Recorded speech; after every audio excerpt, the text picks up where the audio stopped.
별다른 이유 없이 특정 행동이나 소리를 반복하는 것을 틱 장애라고 합니다. 어린이들 사이에는 비교적 흔한 질환인데 남자 어린이 환자가 특히 많다고 합니다. 오늘 건강 365에서는 틱 장애에 대한 정보 준비했습니다. 아이가 자신도 모르게 눈을 자주 깜빡이거나 반복적으로 헛기침을 한다면 면밀한 관찰이 필요합니다. 단순한 버릇이 아닌 이 질환의 증상일 수 있습니다. 특정한 동작이나 소리를 반복한다는 점에서 비슷하기는 하지만 버릇은 주로 무료할 때 나타나며 친구의 행동을 모방하는 것으로서 본인의 노력으로 중단할 수 있습니다.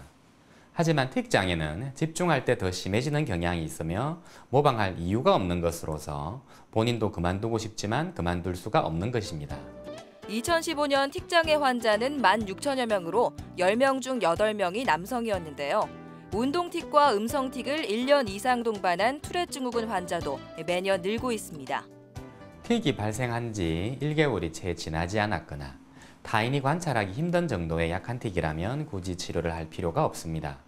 하지만 1개월이 채 지나지 않아도 틱의 강도가 심하여 타인의 시선을 끌 정도이거나 타인이 봐서는 알 정도의 증상이 3개월 이상 경과하였다면 치료를 시작하는 것이 좋습니다. 가장 심한 틱 장애인 투렛 증후군은 강박증, ADHD와 동반되기 쉬운데요. 한의학에선 이렇게 치료합니다.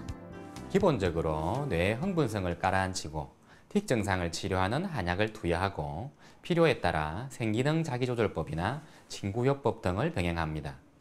틱 장애나 뚜렛 장애는 증상의 기복이 크기 때문에 치료 중 일시적으로 증상이 보이지 않거나 증상이 심해지더라도 일희일비하지 않고 끝까지 치료하면 완치가 가능합니다. 틱 장애 치료를 임의로 중단하면 재발이 잦은데요. 가정에서는 일관된 양육 환경을 조성해야 합니다. 틱을 한다고 아이를 꾸짖으면 일시적으로 증상이 덜해 보이지만 이는 틱을 악화시킬 수 있으므로 피해야 합니다.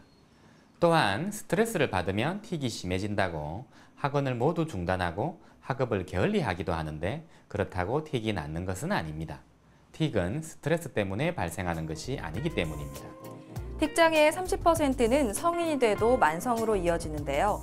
소아보다 치료가 훨씬 까다로워서 사춘기 이전에 적극적으로 치료해야 합니다. 건강 365였습니다.